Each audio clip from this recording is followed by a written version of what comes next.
Olá pessoal, sou o professor Luciano Teixeira de Geografia, bem-vindos ao Aula D. A aula de hoje nós vamos falar sobre as fases do crescimento demográfico, as fases do crescimento vegetativo. Nós vamos analisar, pelo menos ali ao longo da história, como é que se deu esse crescimento populacional, o que mudou de 1750 para cá. E, aliás, nós tivemos mudanças drásticas, mudanças extremas. Então, eu já começo abrindo ali, pedindo para o Vini e para o Fábio ampliarem essa tabela maravilhosa, trazendo as fases do crescimento demográfico. E aí vamos ler, vamos interpretar essa tabela que é bastante cobrada, então atentem, aí toma o teu café, fica bem concentrado, fazendo anotação aí do lado.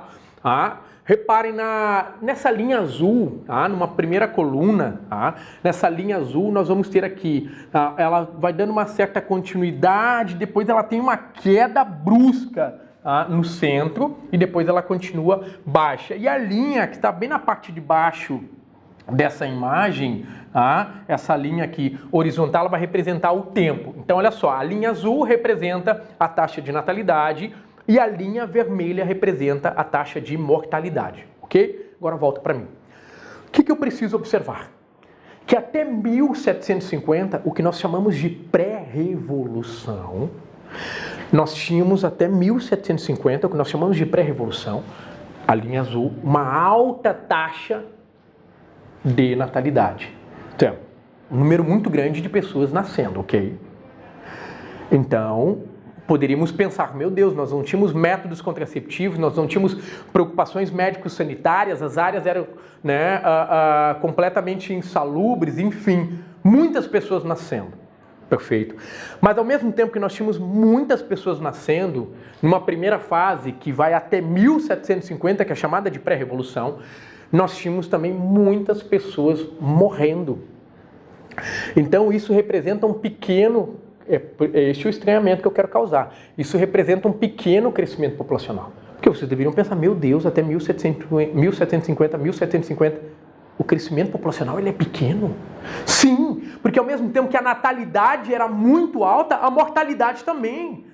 Porque nós não tínhamos uma preocupação em lavar as mãos, em escovar os dentes, em passar álcool nas mãos. Nós não tínhamos essa preocupação. Nós não tínhamos o que nós temos hoje, em fazer o pré-natal, o teste do pezinho, analisar a nossa glicose, o nosso colesterol. Percebam a grande diferença. Isso é uma mudança de comportamento. Então, na primeira fase, o crescimento populacional ele é baixo.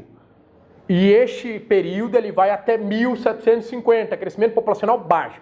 Agora, a partir de 1750, esta data é muito importante, professores de história com certeza repetiram muito por aqui, ela é muito importante, ela é um divisor de águas. Nós estamos falando da Revolução Industrial, isso mesmo.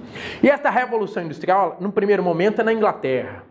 Depois, no segundo momento, na Europa, em 1840.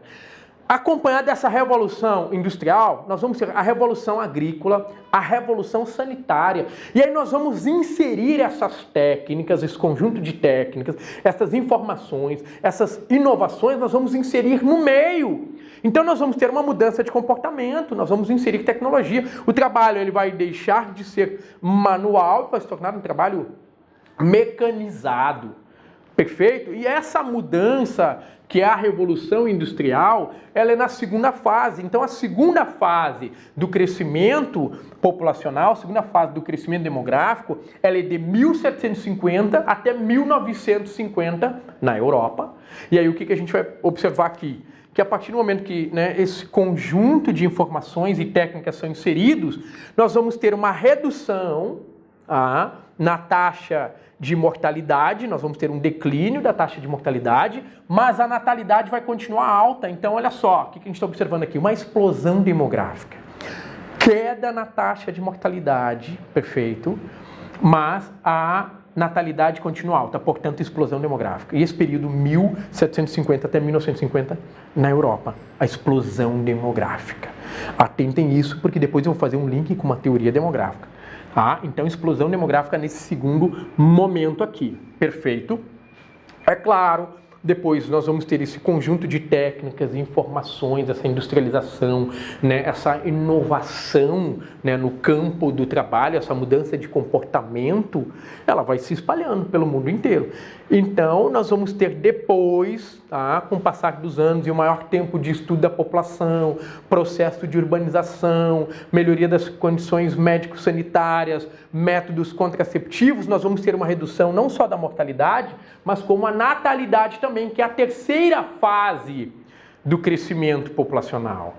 Nessa terceira fase, que é a fase atual, nós vamos ter, né, uma queda na taxa de mortalidade e uma queda também na taxa de natalidade.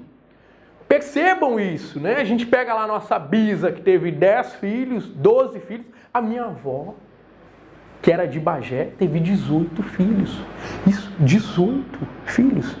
A minha mãe teve 2, eu e minha irmã. Então, olha só o declínio no número de filhos, a redução que nós vamos ter.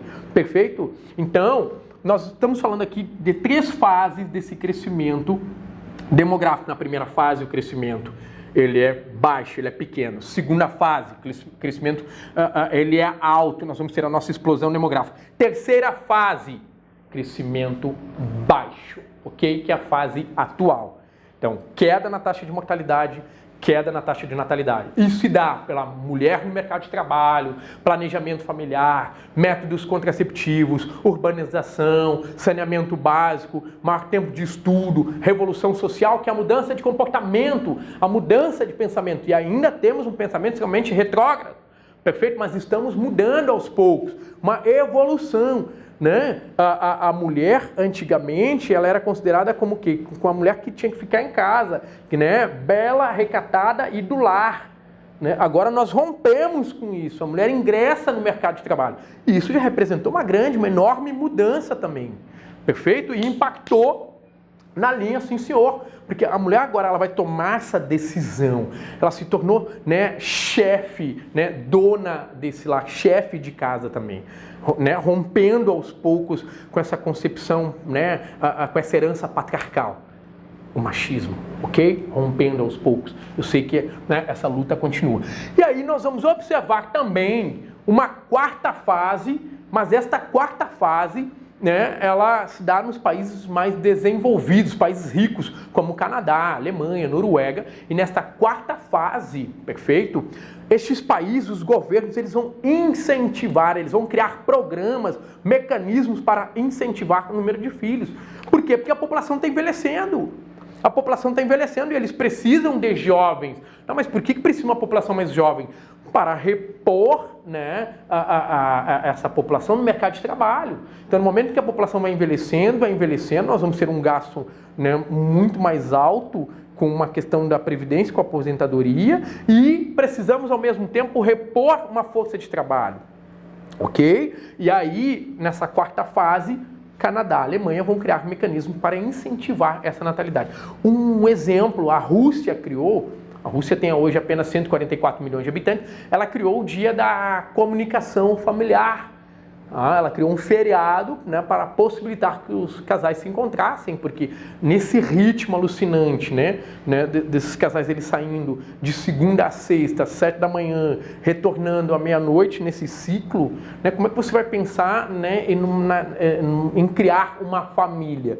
Então, uma forma de incentivo, um feriado aí, por exemplo, na Rússia, o Dia da Comunicação Familiar, que não deixa de ser um mecanismo para incentivar o crescimento populacional. Na Polônia, nós temos ali, né, uma mesada para o segundo filho de 845 euros. Então, são mecanismos de incentivos, tá?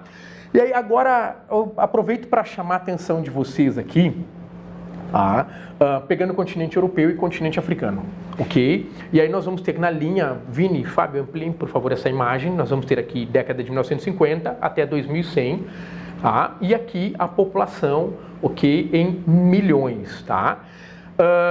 E aí eu quero chamar atenção para essa linha ascendente em vermelho, que é o continente africano, e o quanto ela vai crescer, o quanto ela está crescendo e vai continuar crescendo até 2100, essa enorme projeção dessa população aqui, perfeito, do continente africano.